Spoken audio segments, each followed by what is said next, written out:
en nie sy nie af nie. Hy is ook natuurlik hy's 'n ou bekende by ons, een van ons ou predikante of een van ons oud predikante eerder, nie? So baie dankie dat jy ingewillig het om vandag met ons te kom gesels. Ons waardeer dit baie. Vir iemand wat dalk nie weet nie. Okay, gaan sit maar weer. Ek is nou klaar met jou. Dan gaan nie so lank staan nie. Vir die van julle wat miskien nie weet waar die badkamers is nie, want dis altyd 'n belangrike ding. Julle stap af op die stoep, gaan af met die trappe en dan jy daar. Okay. Dan wil ek net gou dankie sê vir 'n paar mense. Eerstens vir C wat vir ons registrasies gedoen het, dan gaan ons die klank doen vanoggend. Dan vir die mense in die kombuis, Brenda, Neil, Stanley, Mieke, Cornel. As dit nie vir hulle was nie, het julle nie vandag kos gekry nie. So van kos gepraat, is dit natuurlik nou tyd om te eet ook. So die kos is daar buite op die stoep. Julle het gesien toe julle ingekom het. Ons gaan julle daar help. As jy kos gekry het, meer as welkom kom kry asseblief jou koppie koffie of tee ook. En dan wil ek net vra dat ons kyk dat ons so 9:00 se kant kan klaar wees. Maar dan gaan ons die mikrofoon vir Fanie gee en dan gaan hy nou aangaan met die res van die oggend se verrigtinge. Goed, Frikkie, nou het ek jou hier nodig. So nou gaan ek ons huidige dominee, daarom nie 'n ou dominee of 'n ou dominee nie, net vra om ons tafelgebed te doen en dan kan julle asseblief buitekant toe gaan en gaan eet. Baie dankie Rolien, dis lekker om so saam te wees en die heerlike atmosfeer en die feestelikheid te beleef. Dis Fanie so lekker om jou ook hier te hê as 'n oud leraar. Ons wat later kom bou altyd voort op die leraars wat voor ons hier was. En dit is lekker dat jy ook deel van die gemeente was en dat jy vandag hier is. Vriende, kom ons sit net so, dan raak ons stil in die teenwoordigheid van die Here. Lewende Here, baie dankie dat ons so saam kan wees.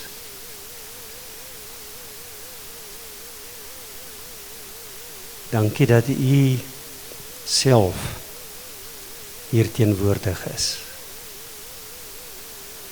Dankie dat ons in ons gees sien hoe verskeie gelowiges in verskillende lande in die wêreld gisteroggend en vanoggend saamkom om 'n wêreldbiddag te herdenk. Here, almal met hulle eie verhale, eie kontekste, sommige baie groot uitdagings. Dankie dat ons hier kan wees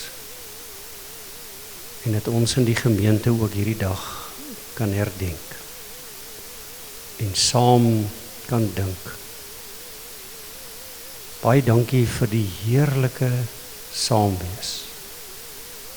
Dankie vir almal wat hard gewerk het dat ons so feestelik kan saam wees. Dankie dat dit vir ons so 'n gawe is om kos te hê wat heenwys na U wonderlike versorging in ons lewens. Dankie vir die gemeenskap van die gelowiges wat ons kan beleef. Dankie dat ons 'n oud leraar van die gemeente as 'n gasspreker hier kan ontvang. Here, my gebed is, as ons ook nou die gawes gaan geniet, dat dit vir ons gawes uit die hand sal wees, vir ons groot seën sal wees, en dat die hele oggend in die teken sal staan van die teenwoordigheid en die feesvreugde in U teenwoordigheid. Seën ons as ons dit gebruik en seën ons saam wees en seën ook vir Fanie net nou as hy vir ons gaan verder begelei. Ons bid dit in die Here Jesus se naam. Amen. Nou ja, vriende, dit is die ure het al lankal geslaan. Ekskuus dat ek so 'n bietjie laat begin. Dis regtig lekker om hier te wees. Baie dankie laat julle my uitgenooi het om hier te kom gesels. Ek aanvaar dit nie van selfsprekend nie. En dit voel of ek eintlik of daar nie tyd verby gegaan het nie, maar daar het heel wat tyd verby gegaan. En dit is baie lekker om hier te wees, want julle het nie 'n idee hoe hoe gespanne ek is nie. Dit is regtig. Nee, dit is nie maklik om mense, want julle ken my en Engela se sondes ook al. Jy weet, so dit maak dit moeilik. Ek kan nou nog 'n pause hou in Linwood, maar nie hierso nie. Ja, daar val my pot, dink. Nee. En kan ek dit sê, hierdie tuin lyk ongelooflik en ek weet verskillende mense het 'n aandeel hierin gehad. Ek bly baie bewus van Connie Houston. Ek het gister met Jim weer gepraat want dit was Robert se verjaardag gewees. Ek weet Mies het 'n groot rol alreeds gespeel. En dan is hier so belydenisklaskinders wat dit gewaag het om weer te kom luister. Ek het gedog julle is nou al so moeg. Maar dit is so lekker sien jy om jou ook daar agter te sien. En Henry Uys is nou daar in ons buurgemeente. So en ek en Engela bly net in Rietendale en ons bly net lekker. Maar kan ek nou, maar as ek gaan hoor by Linwood, dat hulle hoor ek sê goed oor die gemeente, dan gaan ek dit ontken. Maar wat vir my verstommend is dat dit klink vir my, dat daar's mense wat dink Rietendale is die land uit. Nee. En maar jy ry so ver op 'n Sondag. Nee, ek ry nie ver nie. Ek is so weet jy wat ons nie van selfsprekend moet aanvaar nie, en ek bedoel, ons bly nou mos hier so dis, daar's kort sprake, moet ons nie die woonbuur toemaak nie. Maar dit is nogal moeilik om huisbesoek te doen en 'n gemeente te wees, as alles toegekamp is, en jy letterlik partykeer deur 2 sekuriteitsplekke moet gaan om uit te kom. Ek dink nie ons in hierdie gemeenskap waardeer altyd die mate van openheid, vryheid wat ons nog beleef nie.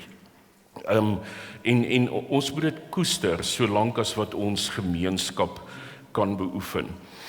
Maar nou moet ek ook dan vir julle sê wat vir my verstommend is, en dit laat my tog 'n bietjie dink aan hierdie omgewing van ons, want ek sien nou hierso katkesante wat saam met hulle ouers nou hierso sit. So, en ek weet hier sal 2de, 3de geslag mense wat in Rietendale bly, hulle kinders bly nou al hierso.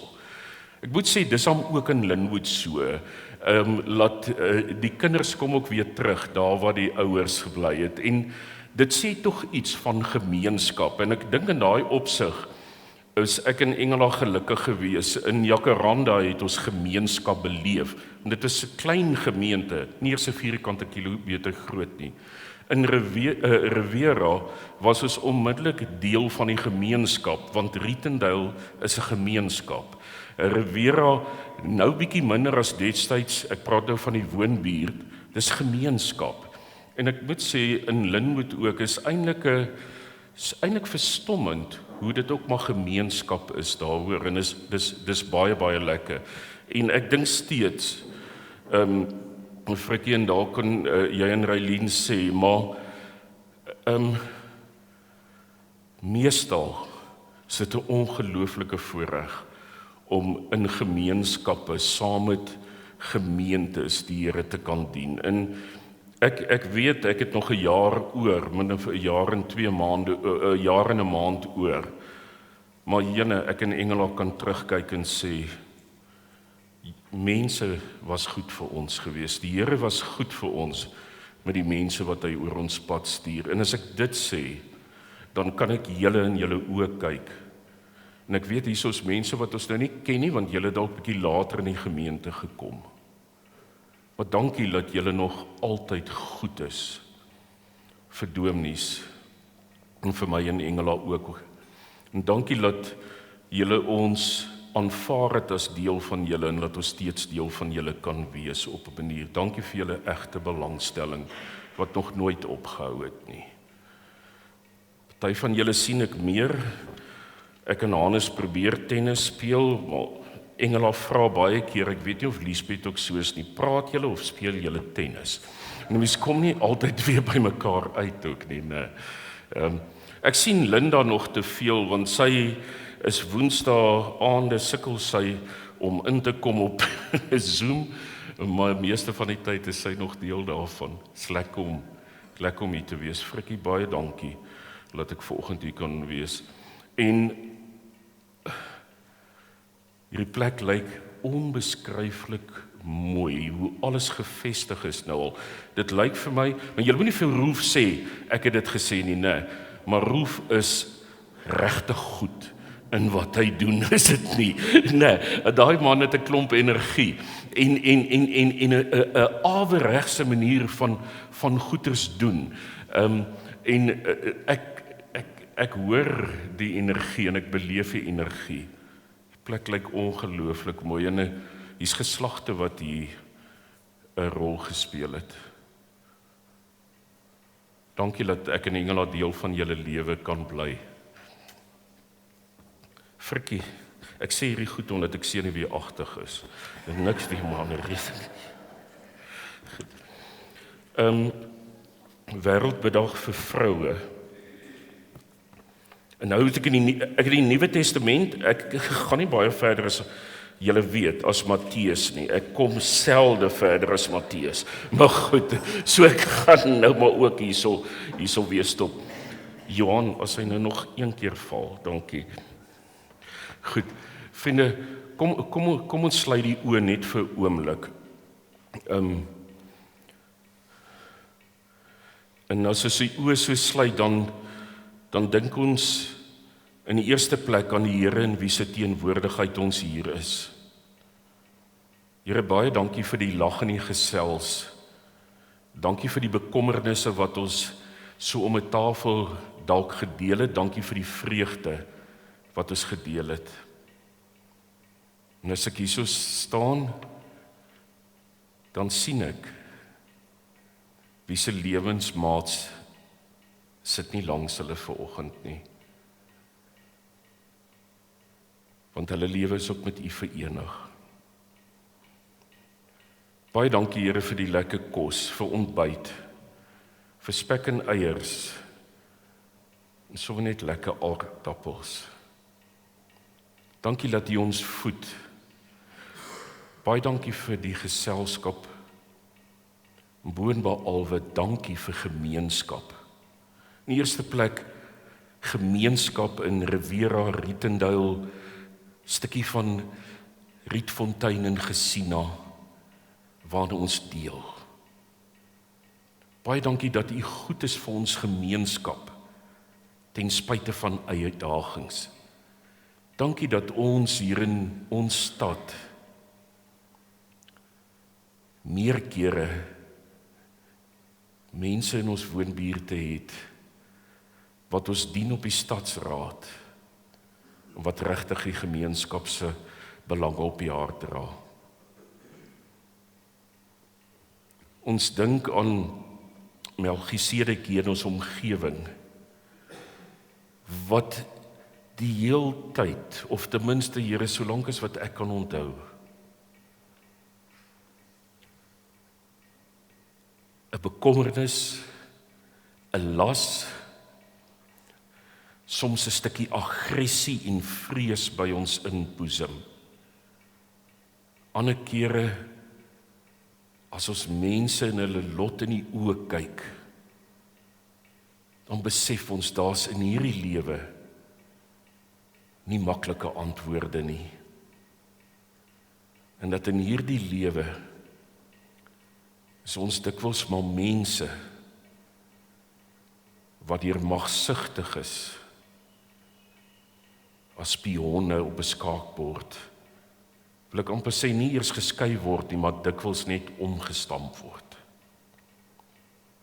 En is in hierdie konteks wat my indruk is dat die boodskap of die teks wat die vroue van Nigerië gekies het vir vanjaar se wêreldbedag,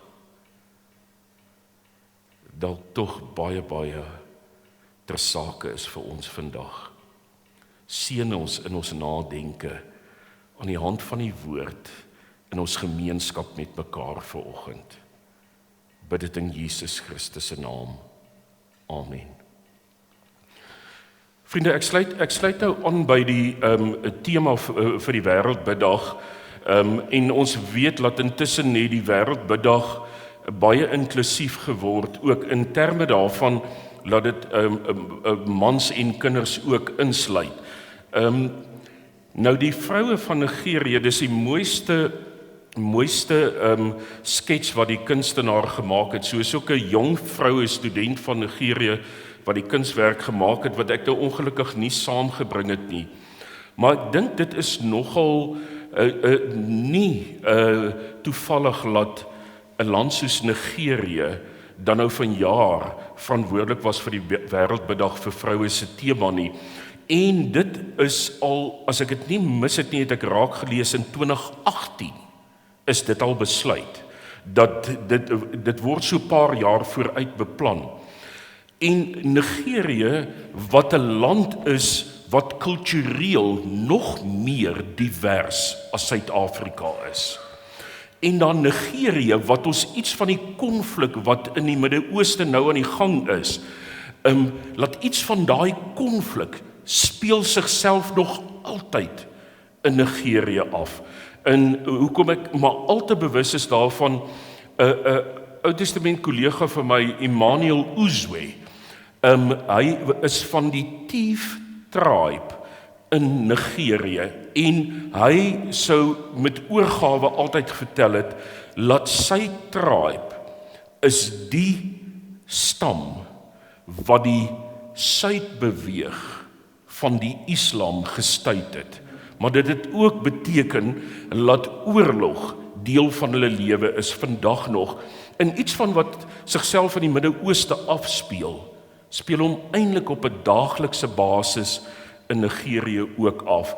En dit is dat oliebelange, magsbelange, dan staan nou nog verskillende godsdienste ook. En al hierdie goeters, en dan nog die kulturele diversiteit, is nou mos net 'n resep, nie alleen vir konflik nie, maar wat maak dat die lewe nogal uitdagend is. In daai opsig voel ek 'n stukkie troos. En die van julle wat my teologie nou ken sou weet, ek hou nie van die uitdrukking God is in beheer nie, want dit klink baie keer na 'n naïewe verskoningkie. Maar wanneer ek terugkyk, dan kan ek sien, iewers moet God se hand gewees het, dat in 2018 daar besluit is, dat Nigerië op hierdie kontinent waar ons is, juis die vroue is wat die tema van verjaar bepaal het. En wat is die tema? En toe ek dit lees en ek dink nou, ek ben nou gesels in die lig van wat in die Midde-Ooste gebeur, in die lig van Suid-Afrika met al hierdie verhore en so aan. Nou moet ek preek uit Matteus, nie moet nie, maar ek probeer my daar lei uit Matteus uit. Oor my las is lig en my juk is sag, of andersom, my juk is sag en my las is lig. Het dit enige relevantie? En dis regtig waarmee ek worstel. So ek was Rolien in die versoeking gewees om te sê, skus, ek het verkeerde tema vir jou gegee, ek wil iets anders doen. Maar partykeer moet 'n mens maar net deurdruk en sien. Ek voel dinge val in plek. As ek mag, as julle nie omgee nie, gaan ek wel net bietjie vroeër in Matteus begin. Want ek dink dis 'n belangrike ding wat ons nou in ons konteks moet raak sien. Die teks wat gegee is, en soos altyd, is my bladsye die mekaar, en ek het dit so mooi, ekskuus, verkeerd, gaan maar altyd so, ek weet nie of het met jou ook so gaan, maar Matteus 11, vers 28 tot 30, ek gaan dit lees, maar dan wil ek graag die stukkie voor dit lees.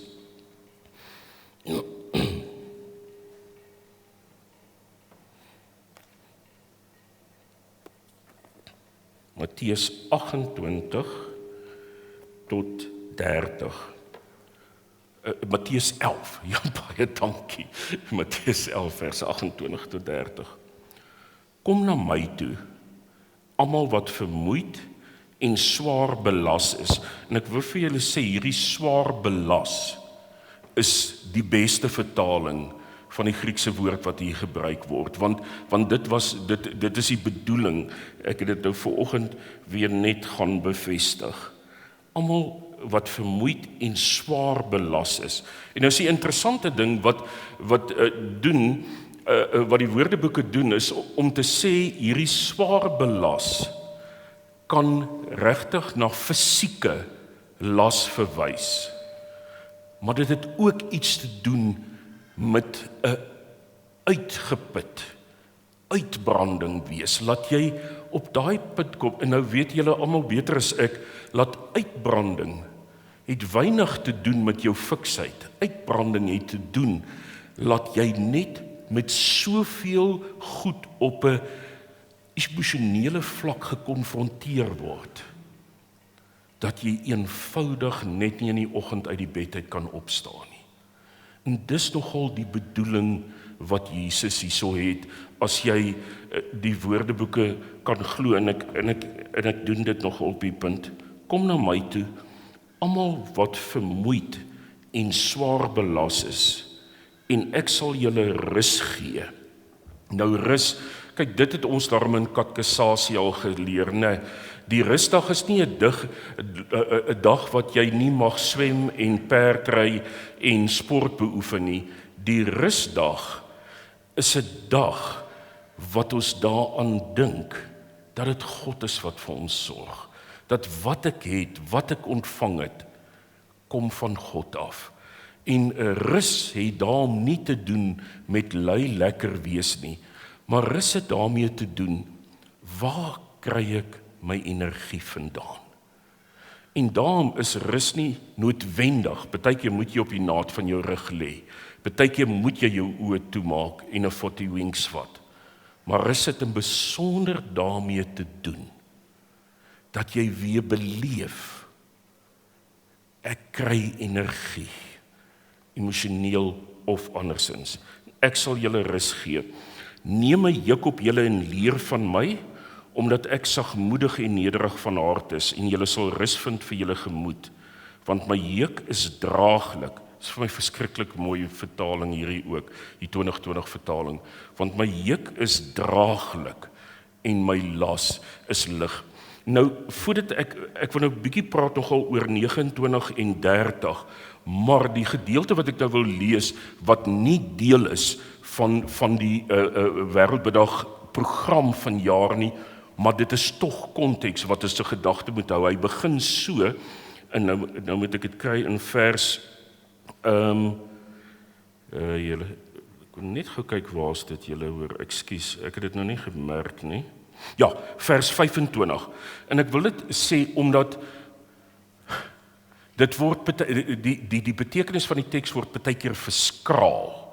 So ek wil nie wegneem, dit wat ons intuïtief voel daarin staan nie, want dit is nie noodwendig verkeerd nie, maar net laat ons 'n ruimer verstaan van hierdie teks het binne die destydse wêreld. Hierso staan, in daardie tyd, dis vers 25 van hoofstuk 11, in daardie tyd het Jesus gesê, ek loof u Vader, Here van hemel en aarde, dat u hierdie dinge vir slim en geleerde mense verberg en dit aan kindertjies bekend gemaak het. Ja, Vader, want so het u dit goed gevind.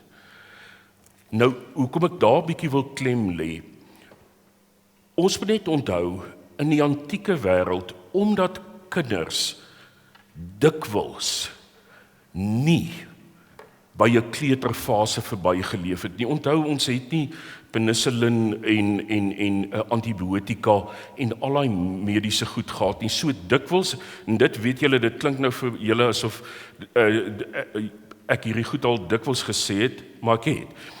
En dit is dat vrouens het gewoonlik gesterf met kindergeboorte. Mans het in oorloë gesterf. Dis maar eers later, en ons besef nie, wel, totdat jy jou kleinkind gebore sien word, besef jy nie wat se Gods wonder letterlik is elke geboorte nie. Elke geboorte is niks minder as 'n wonder nie. Nou in die antieke wêreld, so leer ons uit die sosio-kulturele studies, is dat mense het hulle self nie te erg aan hulle kinders verbind nie.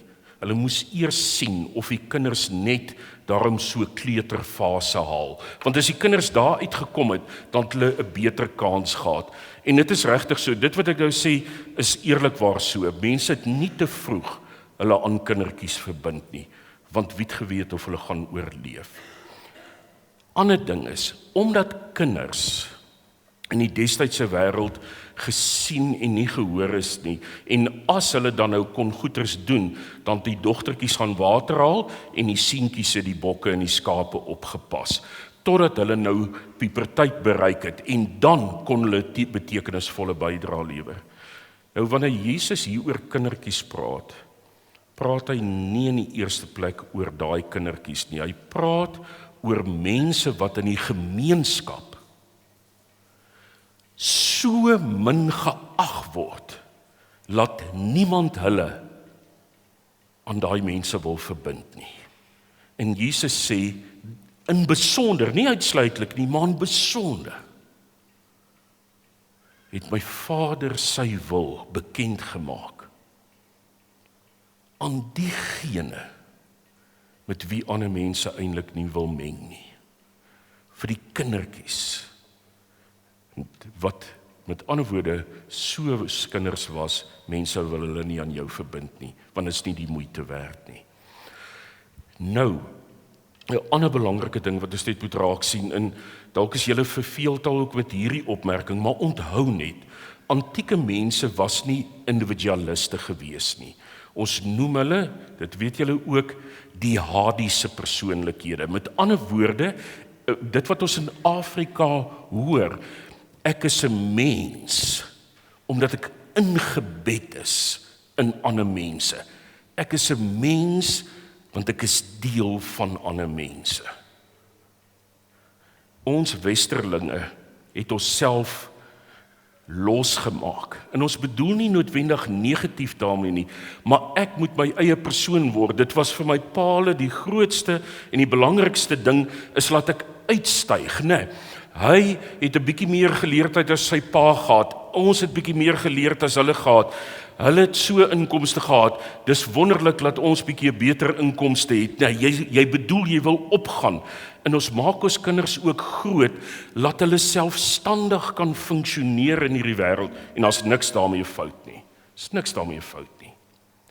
Wat ons wel bietjie soms verloor, ons kyk, en veral in ons geloof, te individualisties na onsself. En ek dink hoe die wêreld deesdae op sy kop gekeer voel, is dit al hoe meer belangrik dat ons gemeenskap ernstig sal opneem. Laat ons, sonder dat ek my ideale, my drome, of my ouers my aanmoedig om my drome en ideale na te volg, niks daarmee verkeerd nie. Maar laat ek net al hoe meer weer bewussel word van my ingebed wees. My ingebed wees. En dan, wie is hierdie kindertjies na wie Matteus verwys? Nou onthou julle, is lankal gesê, die Matteus gemeente sit in Antiochië. Antiochië was nie polities korrek, het nie in 'n polities korrekte tyd, was dit 'n stad gewees. Dit was 'n Romeinse stad. 'n Romeinse stad is verdeel in woonbuurte. Daar bly die Romeine, dis die beste woonbuurte. Daar bly die Grieke, dis alright. Daar bly die Jode, niemand is lus om met hulle te sukkel nie. En dan hier, in die 4de kwartier, bly daar die mense, wat nêrens inpas nie. Hulle kom dalk uit die Griekse wêreld, bely dat Jesus hulle verlosser is, en hulle familie sê hulle is dood. Hulle kom dalk uit die Judeese wêreld, hulle aanvaar Jesus as hulle verlosser, hulle familie sê hulle is dood. En wat gebeur in Antiochië? Dis ook vir julle ou nuus. In Antiochië gebeur wat in elke stad destyds gebeur het. Omdat veral in die armer woonbuurte het die riool maar in die strate geloop, jy gooi die vuil net by die venster uit. Met ander woorde, dit was onhygiëniese omstandighede. En ons weet uit argeologie, dat elke min of meer 10 tot 15 jaar is 'n stad ontruim, want dan of 'n epidemie uitgebreek, of daar was 'n oorlog gewees. Maar Antiochië was 'n groot, sterk stad gewees. So dit was meestal net epidemies gewees. Wie vlug eerste? Ekskuus Martien, dis nie 'n refleksie op die dokters nie, maar die dokters vlug eerste, want hulle weet daar's niks daar. Dan volgende vlug die ryk mense. En nou sien ek, nou wil Ilse opstaan. Sorry Ilse, jy moet my nie in die versoeking lei nie. Maar met ander woorde, die mense wat weet, daar's nie 'n keer hiervoor nie, daar's nie 'n teenmiddel hiervoor nie. Mense wat in die vermoë is, hulle vlug. Wie bly agter? Die Judeërs wat die rabbies se vertolking van die Torah daarop nahou, want hulle leef nogal higiënies. Julle weet nou, hulle lees mos in Levitikus en Numeri wat hulle mag eet en nie mag eet nie, so hulle het 'n relatiewe gesonde, wat noem jy dit nou? 'n gesonde? Ja, dis reg, gesonde dieet en 'n gesonde lewe, so hulle het 'n bietjie meer weerstand. En hulle kyk na hulle self, eie mense. Nou is daar die mense van die weg. En julle weet, die mense van die weg, daar's nou 'n bietjie Grieke, daar's 'n bietjie Romeine, daar's baie Judeërs. Hulle het nêrens heen om te vlug nie, want hulle is al reeds vlugtelinge. Verder hou sommige van hulle ook by die Judeëse eetgewoontes, want hulle kom uit daai wêreld uit. Wat die Judeërs doen, wat die Fariseërs navolg, hulle kyk net na hulle eie mense, want die ander is onrein. Die navolgers van Jesus neem Jesus ernstig op. En daar is onrein en rein, is geherdefinieer. En hulle kyk na ander se siekes ook. Selfde omstandighede, daar's 'n epidemie. Hulle is randfigure. Die Judeërs wil hulle nie hê nie, hulle is nie welkom by die Grieke nie, hulle is nie welkom by die Romeine nie. Maar weet jy, al wat hulle doen is, hulle versorg maar die siekers wat nie gevlug het nie, die siekes wat nie Judeërs is nie. Hulle kyk maar na hulle. En party van daai mense wat siek geword het, oorleef. Nou kom hulle familie terug. En nou sien hulle hierdie mense volg vir Jesus. Hulle aanbid nie meer die keiser een keer 'n jaar, of hulle hou nie meer by die reëls van die Torah nie. En dan sê hulle, maar hoekom? Want toe ons almal, die hele stad in die nood was, het julle net na julle self gekyk. En ons is deur hierdie mense van die weg versorg. Hulle het verstaan wat Jesus in vers 29 en 30 sê, en ek wil daarby nou uitkom. Jesus sê daar, neem my juk op julle en leer van my.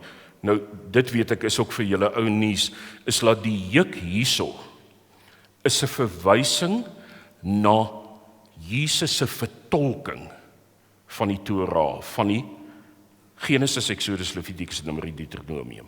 Dit wat ons nou maar leer ken het as die wet. Nee, maar ek gebruik nou Torah, want dis onderwysing, wet het by ons 'n juridiese. Dit is meer as 'n juridiese. Dis die onderrig van die Here. Neem my juk op julle. Hoe weet ons dit verwys na Jesus se vertolking van die Torah? Want ons weet uit al die rabbiese geskrifte, dat as jy by 'n rabbi aan sy voete gaan sit om te leer, het jy die rabbi se juk op jou geneem.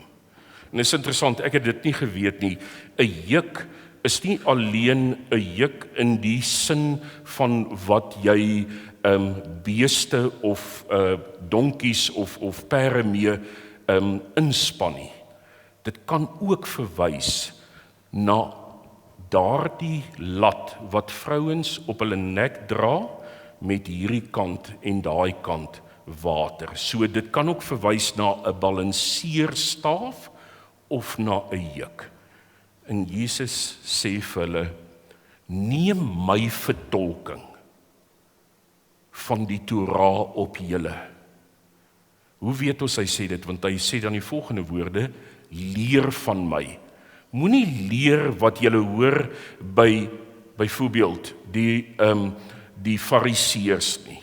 Leer by my, want weet julle, my vertolking, en dit sê hy dan in die volgende vers, eers sê hy iets oor homself, omdat ek sagmoedig en nederig van hart is, en julle sal rus vind vir julle gemoed. Nou, nederigheid het niks met vloerlap te doen nie, en dit het ek ook al in hierdie gemeente meer kere gesê. Nederigheid is dat jy weet waar jy in jou groep inpas, en laat jy dan optree, soos iemand optree wat in jou posisie in jou groep is. As jy 'n dokter is, dan tree jy op, soos die beste dokter behoort op te tree. As jy in die kantoor moet sorg dat almal se dagboeke op datum bly en laat almal die inligting het waarmee hulle met die volgende vergadering moet gaan, dan doen jy dit met oorgawe. Dit is om nederig te wees. Nederig beteken nie ons almal moet straatveers word of mekaar se bediendes word nie. Dis nie. As jy 'n boekhouer is, wees 'n boekhouer, tree op soos 'n boekhouer, met oorgawe soos 'n boekhouer. En so kan ek die een beroep na die ander een. So met ander woorde, Jesus sê, neem my juk op en leer van my, want omdat ek sagmoedig en nederig van hart is. Met ander woorde, Ilse het gesê, as sy gaan loop, sodra ek iets sê waarvan sy nie hou nie. Nee, is nie, hier sit jy nog. Ja, is dit nog 1 minuut en dan gaan jy loop. Okay.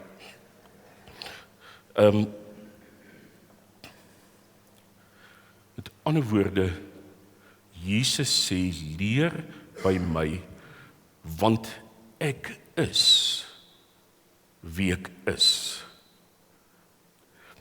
Gaan 'n stukkie verder. Julle sal rus vind vir julle gemoed. En is interessant, ek het nou gedog, is hierdie gemoed nie nou maar tipies ons westerse vertolking nie, maar dit is nie. Hart, wat die setel is van jou denke, en vir ons is dit die setel van jou emosie. Vir antieke mense was dit die setel van jou denke. Met ander woorde, belyn julle denke met my. Baie sterkte Ilse, hoor. Nou, sy gaan nou na 'n gedenkdiens toe van 'n vriendin. Leer van my beteken hierso, julle denke moet gerig wees, soos my denke gerig is. Dis wat Jesus hulle toebid. En dan vers 30, want my juk is draaglik en my las is lig. Bedoelende, Jesus se vertolking van die wil van die Vader is draaglik. Hoekom is dit draaglik? Want dis nie iets wat ek doen, sodat ek hierdie balansstaaf so positief kan maak, dat God nie 'n ander keuse het, as om dit met my te laat goed gaan nie. Jesus sê, want my juk is draaglik en my las is lig, want dit wat ons vanuit Christus doen ons omdat ons ingebed is in hom. En hierdie is nie kan ek nou maar die Hoog-Hollands gebruik, 'n eri-feri ingebed in Jesus nie. Die feit dat jy hier sit vir oggend, is 'n bevestiging, jy's ingebed in Christus. Anderster sou jy nie deel gewees het van hierdie gemeenskap nie. Om in gebed te wees in die geloofsgemeenskap is die sterkste getuienis dat Christus hom aan jou verbind het. Hierdie teks is in hierdie tyd 'n oproep, nie in die eerste plek vir 'n individu nie, maar dis 'n oproep vir 'n geloofsgemeenskap, om op so 'n manier met mekaar om te gaan, op so 'n manier van mekaar te verskil, op so 'n manier konflik met mekaar te hê, laat dit uiteindelik die gemeenskap net hegter en dieper aan mekaar verbind.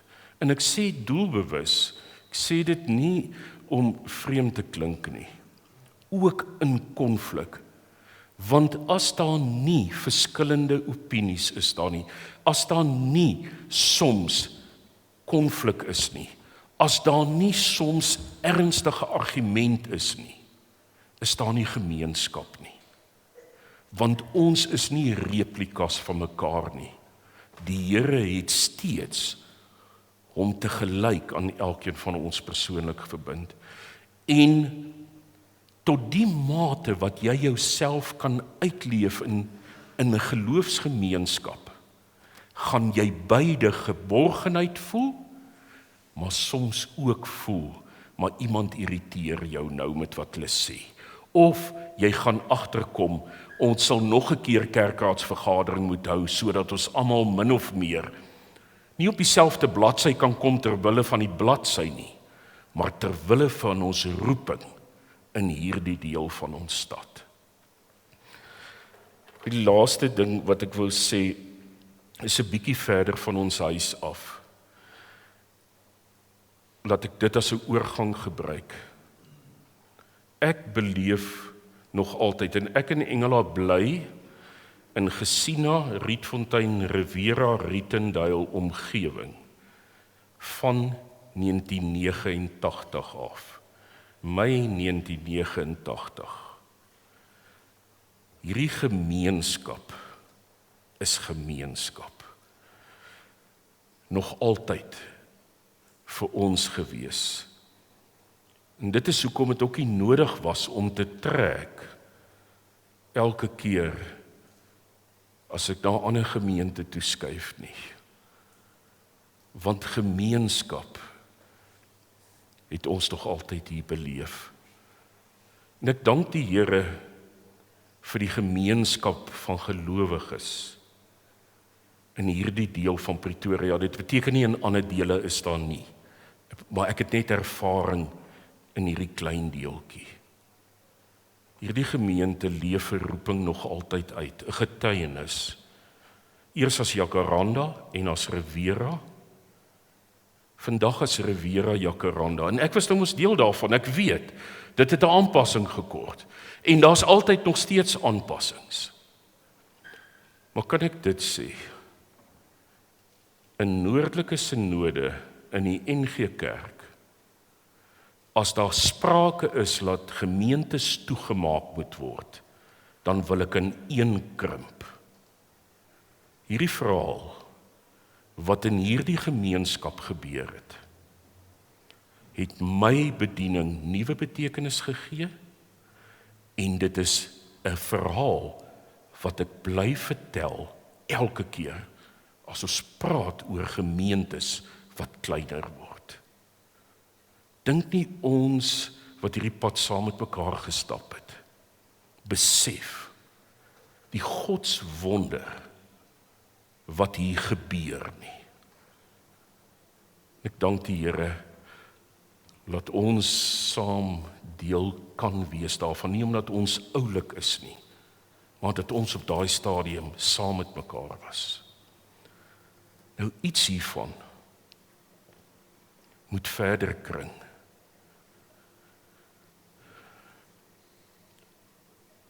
En dit maak dit moeiliker op 'n manier.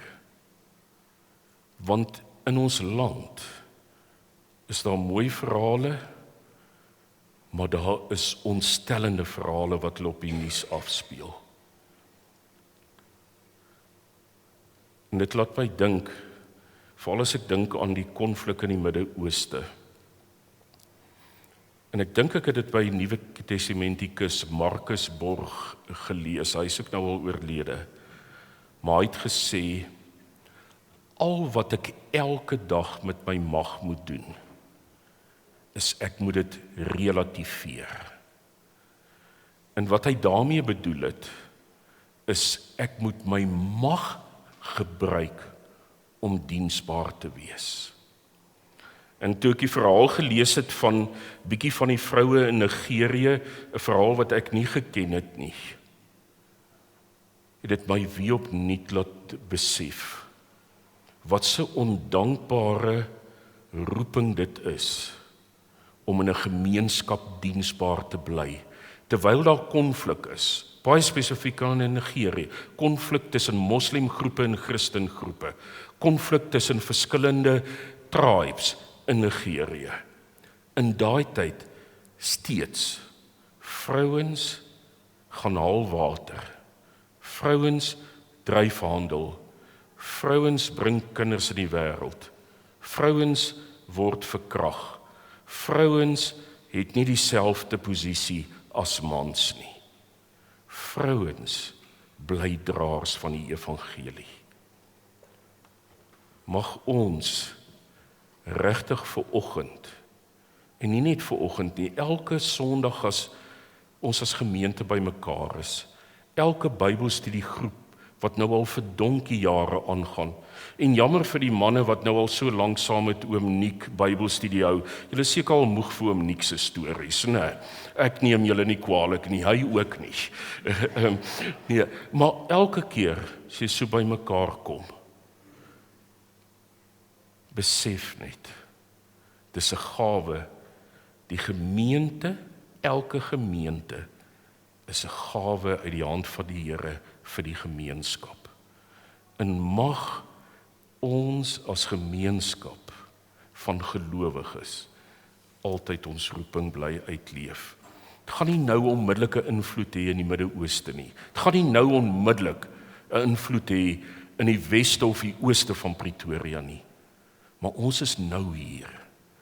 Mag julle rus vind tot die mate wat die geloofsgemeenskap bly dienend teenwoordig wees. Amen.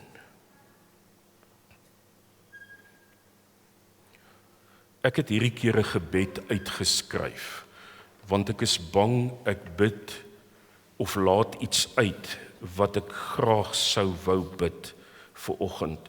Maar as ek dit uitgeskryf het, dan beteken dit nie, dit kom nie uit my hart uit nie.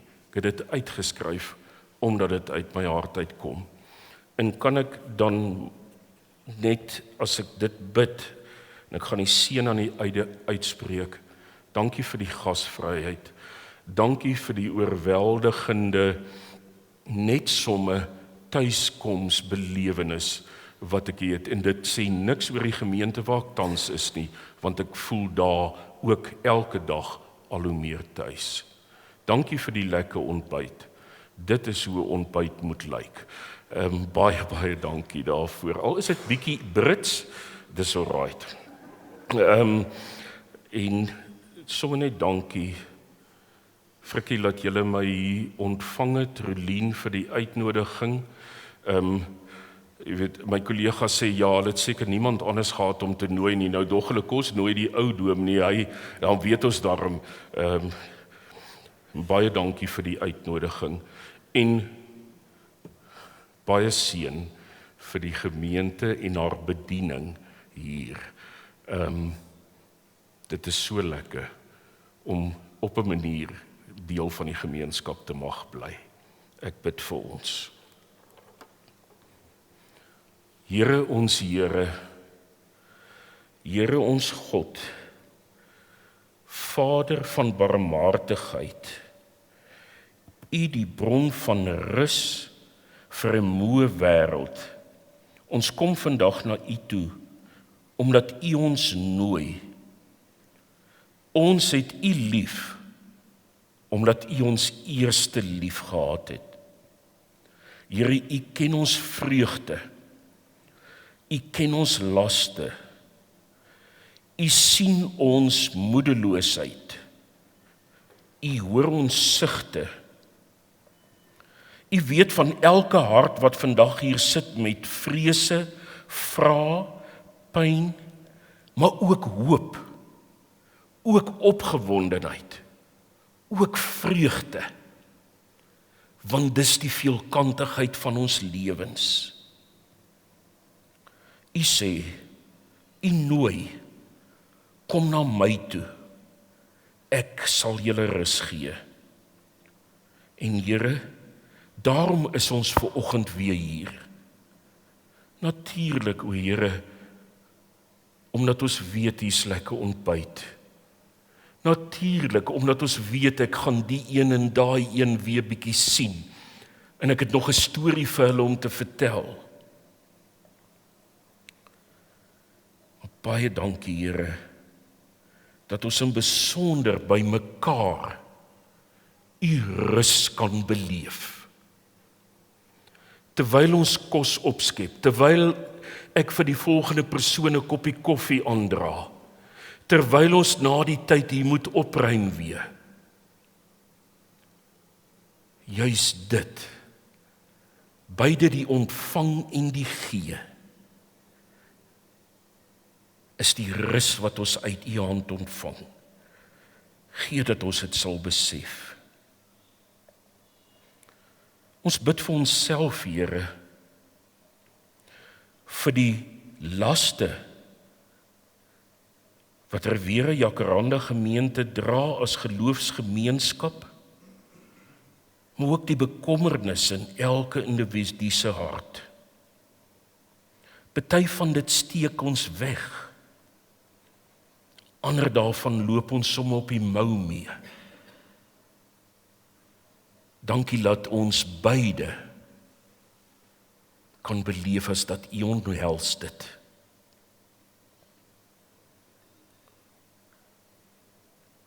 Soms is ons ook in mekaar se teenwoordigheid voor U met skuldgevoelens, ten regte of ten onregte. Gevoelens wat ons nie kan afskud nie. Here, uitputting wat ons sukkel om weg te steek.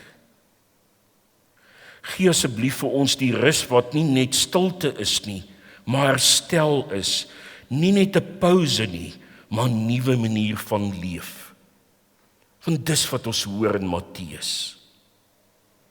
Ons bid vir mekaar, vir diegene wat vandag langs ons sit en swaar dra, vir diegene wat nie die moed gehad het om vanoggend te kom nie, vir diegene wat alleen voel, al is hulle omring deur bekendes. Leer ons om mekaar se laste te dra. Here Jesus, ons bid, leer ons om sag te wees met mekaar. Leer ons as geloofsgemeenskap om 'n rusplek te word vir ander. Ons bid vir die vroue van Nigerië wat hierdie jaar se boodskap geskryf het, vir hulle moed, hulle geloof, hulle volharding. Seën ook hulle gemeenskappe. Here, gee asseblief vrede waar daar geweld is, voorsiening waar daar tekort is, en hoop waar daar wanhoop is. En Here, ons bid vir ons wêreld,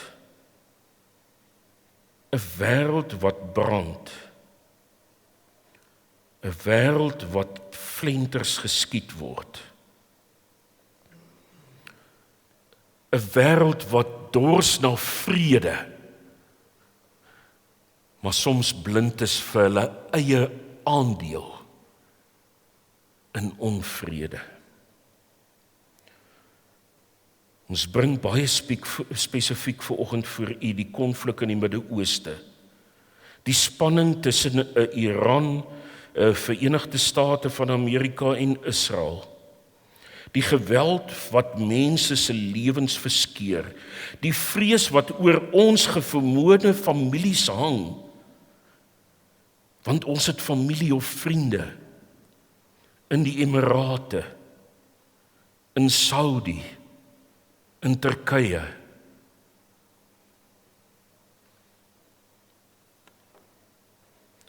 God van vrede breek die kringloop van wraak, van vergelding. Here, begin by ons. Here, as hierdie dinge bid, dan bid ons nie dit maar alleen en dan voel ons, goed, ek het nou my verantwoordelikheid nagekom, ek het gebid nie.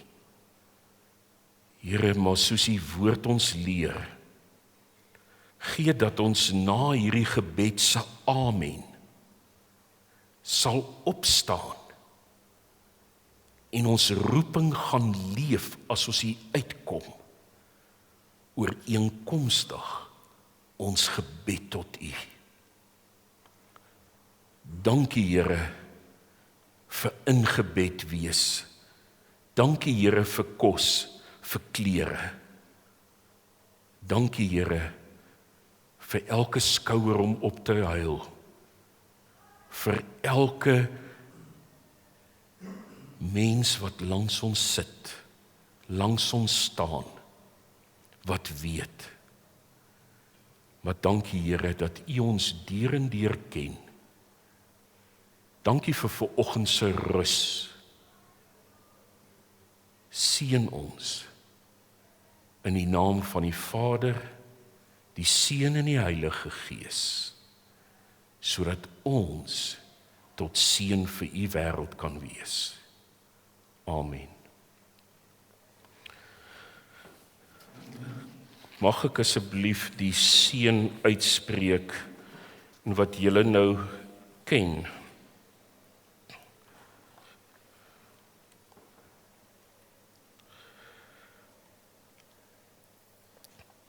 Numeri 6 vers 24 tot 26.